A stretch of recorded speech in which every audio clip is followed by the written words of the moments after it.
Para pemirsa Suyanto.id, ketemu lagi.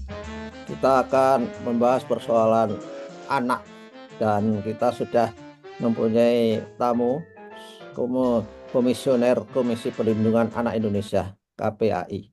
Beliau adalah Dr. Diah Puspitarini dan beliau di sana di KPAI itu merupakan koordinator subkomisi advokasi dan pengampu klaster kekerasan fisik psikis anak, anak disabilitas, dan anak kondisi darurat.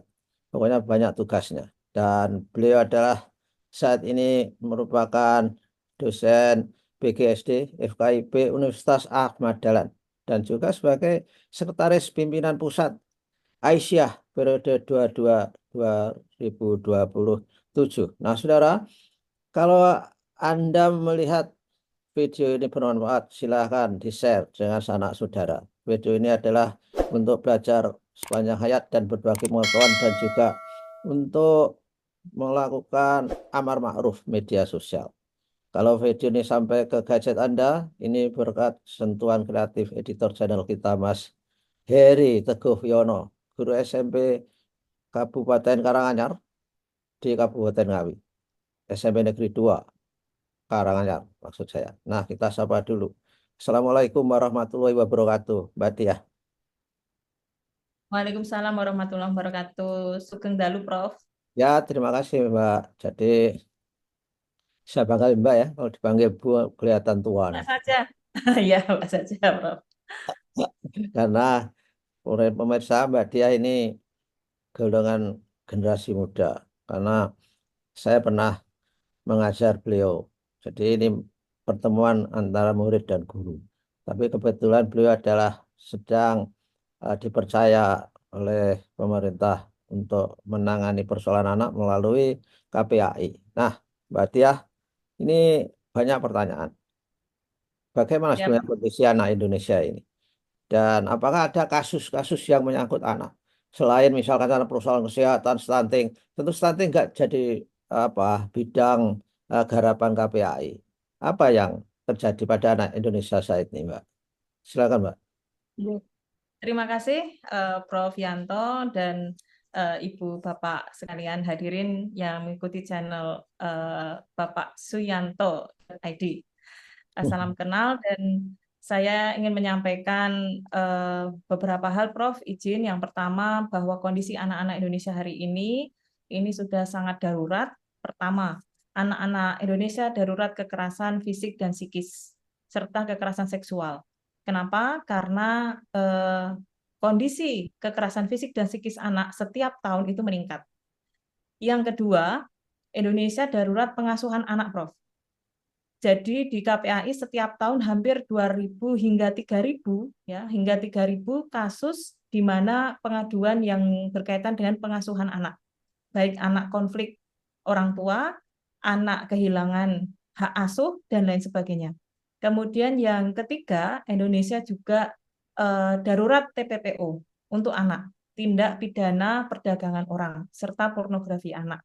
Di mana untuk pornografi anak ini posisi Indonesia ini sudah sangat memprihatinkan di Asia Tenggara karena salah satu perdagangan orang, terutama anak, itu di Indonesia. Ini salah satu sumbernya. Nah, untuk itu, apakah saya boleh izin share screen?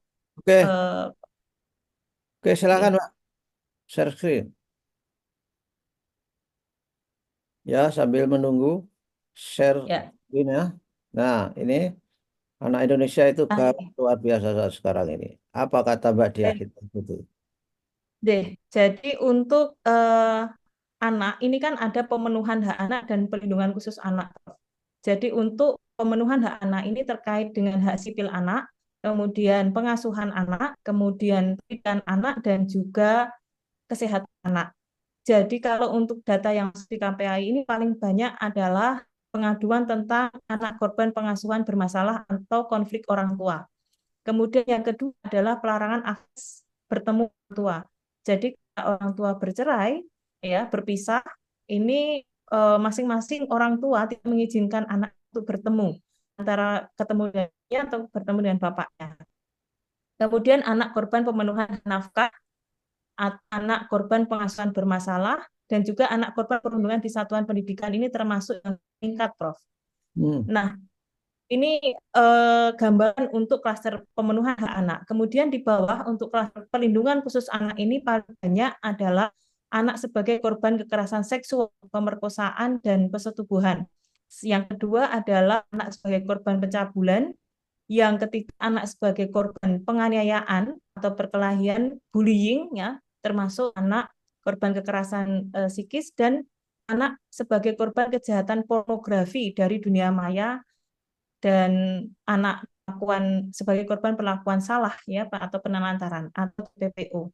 Jadi dalam pemenuhan hak anak dan perlindungan khusus anak ini menjadi gambaran permasalahan anak-anak di Indonesia ini sangat kompleks sekali, Prof, dan juga Ibu Bapak sekalian. Dan kita tidak bisa menganggap hal ini sebagai sesuatu hal yang remeh begitu.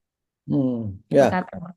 Pak, kalau misalkan saja tindak pidana perdagangan orang, TPPO ya, itu Ya, sebenarnya PPO. perdagangannya itu kemana sih? Pasarnya di mana? Gitu. Apakah ada datanya? Pasar perdagangan orang itu kemana? Untuk apa itu? Untuk tenaga kerja atau untuk pekerja seks atau bahkan untuk misalkan saja apa digunakan organnya untuk dicangkokkan kepada orang yang kaya misalnya. Apa ada data begitu, Mbak? Ada, tetapi mohon maaf mungkin saya belum bisa menampilkan saat ini, Prof, tetapi data di KPAI terkait perdagangan orang yang berkaitan dengan anak ini memang lebih ke komoditi seksual. Hmm. Yang tempatnya di mana, ini malah paling banyak itu di daerah Jakarta dan juga Jawa Barat, Prof. Oh, jadi Jadi tidak anu, Mbak, tidak dijual ke luar negeri gitu ya, hanya antar daerah gitu. sebenarnya ada, Prof, yang di luar negeri, tapi jumlahnya lebih banyak yang di Jakarta dan juga di Jawa Barat. Kalau Oh. di Jakarta itu alasannya karena untuk awalnya itu menjadi asisten rumah tangga. Hmm. Asisten rumah tangga, dan salah satu kasus yang terbesar itu Gang Royal, Prof. Ini untuk kalangan TPPO sudah sangat terkenal. Kasus Gang Royal itu salah satu gang di Jakarta Barat, di mana gang itu seperti ruko-ruko, tapi ternyata di situ anak-anak disekap ada sekitar 47 sampai 52 orang anak yang mereka menjadi PSK. Oh. Begitu. Dan ini sudah dibuka menjadi kasus yang misalkan Sampun. ditangani polisi begitu. Sampun 2023 yang lalu ini sudah dibongkar, dan justru kami mengetahui ada jejaringnya, Prof. Nah, Hmm. jejaringnya ini termasuk mereka kan sudah beroperasi sampai 3 tahunan, Prof. Hmm. Sampai 3 tahunan, dan anak-anak ini didatangkan dari daerah Jawa Barat. Sebut saja sekitar Sukabumi, Tasikmalaya, Garut, Pandeglang, dan sekitarnya. Nah, Tapi sementara sebetulnya, sebetulnya soalnya kan sangat kompleks itu. Itu kan persoalan alasannya semua kan masalah ekonomi ya atau broken home misalkan. ekonomi, ekonomi, Prof. Ekonomi.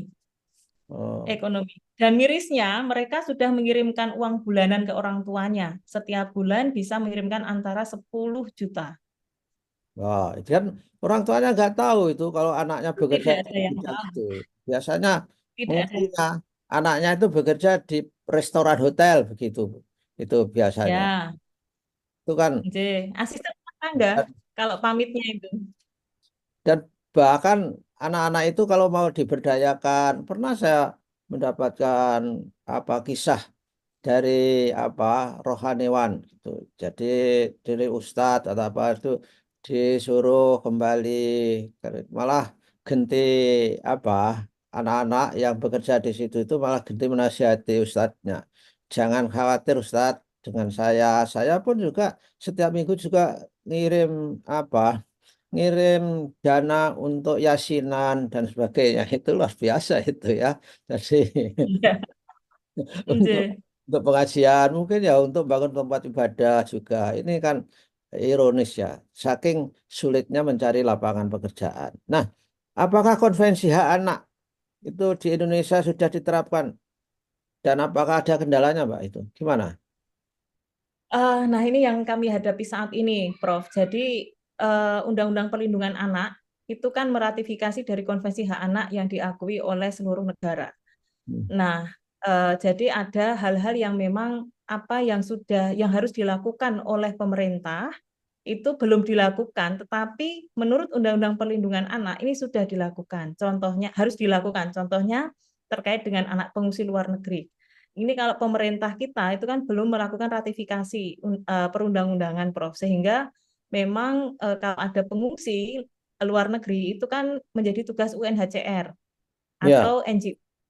Tetapi karena di Undang-Undang Perlindungan Anak ini sudah meratifikasi, maka ada tugas yang harus dilaksanakan oleh Komisi Perlindungan Anak Indonesia. Nah, yaitu adalah melakukan perlindungan pada anak-anak yang tidak hanya anak Indonesia, tetapi anak yang berada di wilayah Indonesia.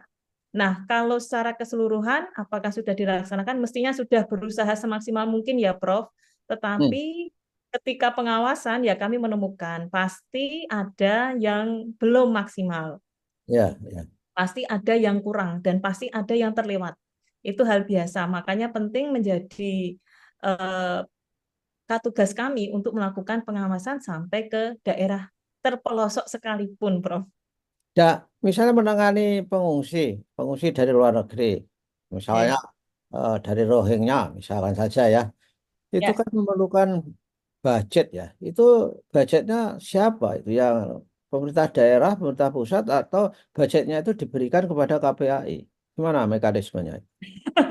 KPAI budgetnya tidak ada. Jadi kami kan hanya melakukan pengawasan. Kalau untuk pengungsi, anak-anak pengungsi dan pengungsi secara umum itu memang dananya dari UNHCR, Prof. Sama NGO Oh, luar negeri, IOM. jadi itu Ya, ya UNHCR itu kan apa lembaganya UN, PBB ya. betul. Ya, untuk pengungsi, refugee. Tetapi pemerintah daerah itu dengan kewenangan otonomi daerah itu mestinya memiliki kebijakan-kebijakan yang sifatnya manusiawi ya, Prof. Contohnya, seperti di Sumatera Utara, di Medan itu juga ada beberapa pengungsi di mana anak-anak itu boleh bersekolah, Prof. Boleh mendapatkan pendidikan, Hmm. tapi dari sekolah-sekolah terdekat, Oh, camp pengungsian mereka. ya, J. Nah, ya. hanya saja misalnya nih hari ini saya di Aceh ini, ternyata ketika kami melihat kondisi anak-anak itu kan belum bersekolah sama sekali dan belum ada kebijakan khusus dari pemerintah daerah agar diberikan kesempatan anak-anak bersekolah. Walaupun mungkin tidak dicampur ya, Prof ya, atau mungkin bisa sore hari atau apa. Karena anak-anak ini kan hak dasarnya adalah pendidikan, Prof. Ya, betul. Dan Nah, tapi juga tidak gampang ya.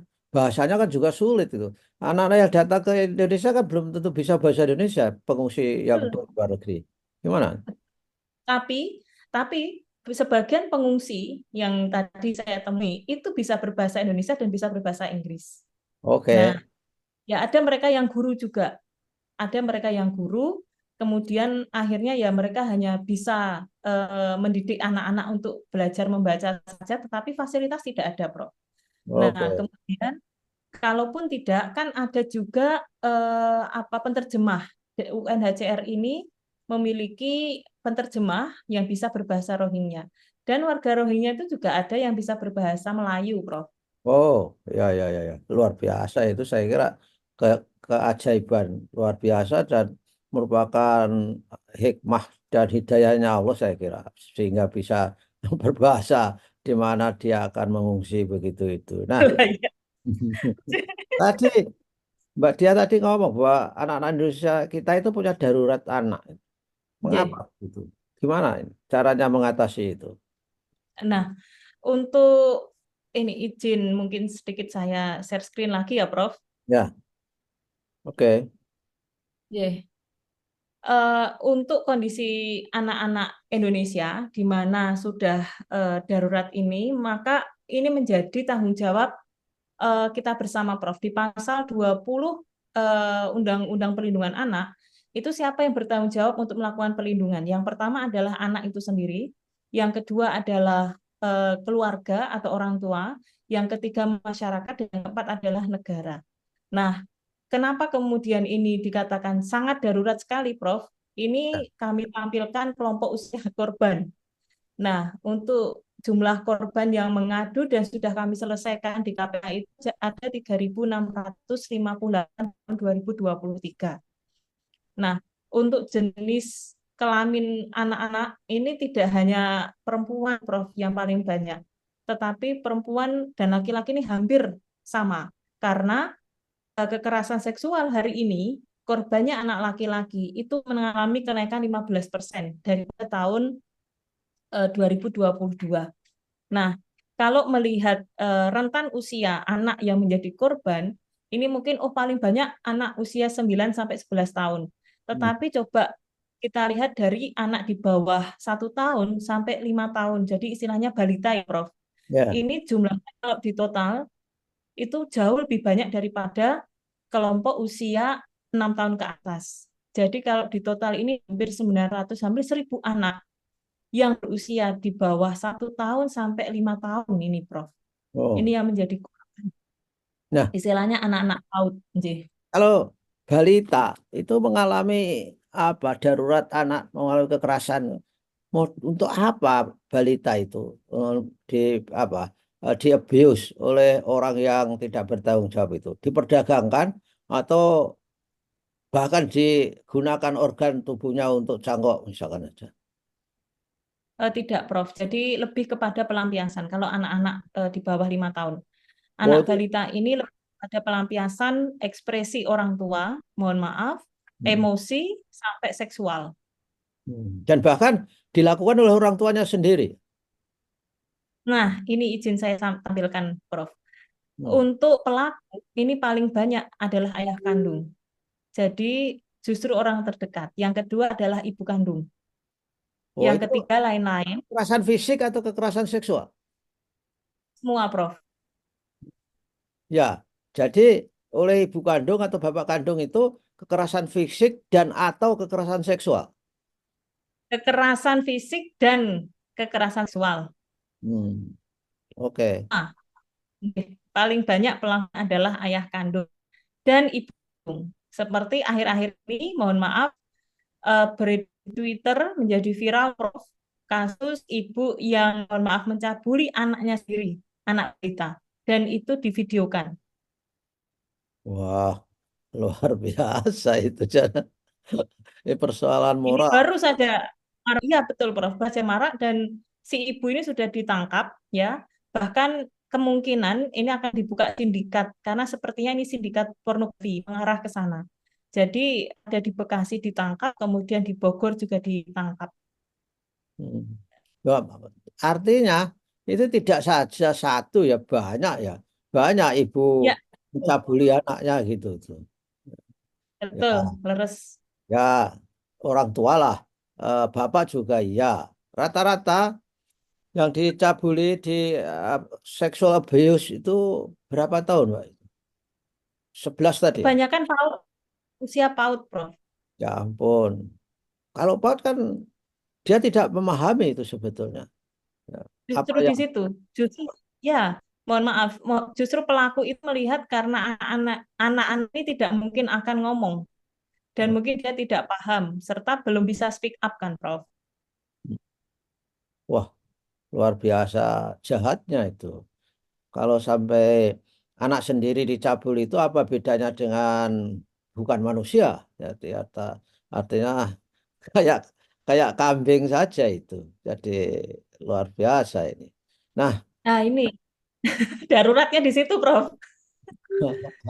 Jadi ini nah, mohon izin sebelum saya eh, stop share ini, Prof. Dari hubungan terakhir dengan korban ini kalau dilihat paling banyak memang orang-orang terdekat, ayah kandung, ibu kandung, tetangga, kemudian ayah biologis dan juga paman. Jadi paman. mereka adalah paman. Jadi mereka adalah orang-orang terdekat yang Ya, seharusnya memberi perlindungan seperti kalau di pasal 20. kalau Oke. kakak ada ndak? Ya ada, Prof, tapi di sini belum muncul ya, mungkin karena belum terlalu banyak. Kakek juga ada, Prof. Kakek nggak mau kalah ya? Ya, itu saya temukan kasusnya di Surabaya, di Sukoharjo. Ini yang saya tangani langsung di Surabaya, Sukoharjo yang sampai anaknya hamil ya. Kalau yang di Surabaya tidak Oh. hamil cabut, tapi kalau yang di Sukoharjo itu sampai hamil. Wah, luar Hamil biasa. anak Itu kakeknya itu gimana nanti? itu ada tindakan pidana enggak, Pak? Ada. Jadi begini, Prof. Suyanto dan Ibu Bapak, apabila pelakunya itu adalah orang terdekat atau orang tua, maka hukumannya itu ditambah sepertiga dari tuntutan, Prof. Oke, ya, ya, ya. Jadi Kalau agar itu memberatkan. Kenapa kok diperbanyak? Bukannya nanti kalau misalnya pelakunya adalah ayahnya di penjara kan anak kehilangan pengasuhan orang tua, misalnya begitu. Ada pertanyaan begitu, Prof. Kemarin yang tanya ke saya dan saya menjawab. Tetapi kan orang tua harusnya itu kan memberikan perlindungan sesuai di pasal 20 Undang-Undang Perlindungan Anak.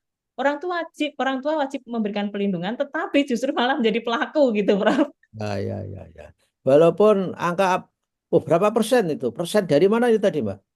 Eh, Ya, eh, ada apa Bapak Ibu persen persentasenya dari mana itu? Dari jumlah kasus atau apa? pengaduan. Ini Coba. jumlah kasus. Ya, Oh, dari jumlah kasus ya, dari kasus oke. itu. Yang, Ini jumlah kasus. oh, ayah 9, 6. Kemudian lainnya 3 pihak sekolah, tetangga. Oke, ya oke lah. Jumlahnya ini 262. Hmm, oke. Ya ini walaupun angkanya ya tidak sampai ribuan, tapi ini kan prihatin ini. Ini Oke. harusnya nggak terjadi karena sangat-sangat morally itu sangat tidak baik, saya kira. Ya oke Ah, lah. Eh, oke. Pak, Izin sebelum saya ganti, Prof, ini mungkin kalau ada pertanyaan, di sini ya, kan jumlah korbannya 3.658, tetapi kok eh, pengadu jumlah yang teradu itu hanya 1.984. Ini perlu diketahui, Prof, karena mungkin ya biasanya nih pelakunya satu, korbannya itu bisa banyak, Prof. Ini oh, yang saya temui beberapa kasus misalnya itu juga pelakunya satu, korbannya bisa 27 anak. sudah. Ya, Hmm. korbannya ada yang di Jogja juga ada, Prof, itu bahkan sesama jenis ya. Itu pelakunya satu, korbannya 27 anak, Prof. Dan anak itu anu ya, di samping anaknya sendiri juga anak-anak tetangga gitu ya. Nah, kalau itu anak tetangga semua karena pelakunya remaja, remaja salah satu organisasi kemasyarakatan di desa. Jadi Hmm. tetangga semua itu, Prof. Bahkan sudah bertahun-tahun, ya sampai 3 tahunan gitu. Ya oke lah. Ya baiklah, Mbak. Jadi begitulah para pemirsa. Kesimpulannya bahwa ah, anak Indonesia itu berada di keadaan yang darurat karena orang yang harus melindungi malah tidak bisa melindungi, ibaratnya pagar makan tanaman. Dan mudah-mudahan ini segera berhenti. Terima kasih Mbak Diah atas kehadirannya di Suyanto.id. Mudah-mudahan kita ketemu lagi di minggu depan. Oke ya, begitu. Oke, Siap. wassalamualaikum warahmatullahi wabarakatuh. Waalaikumsalam warahmatullahi wabarakatuh.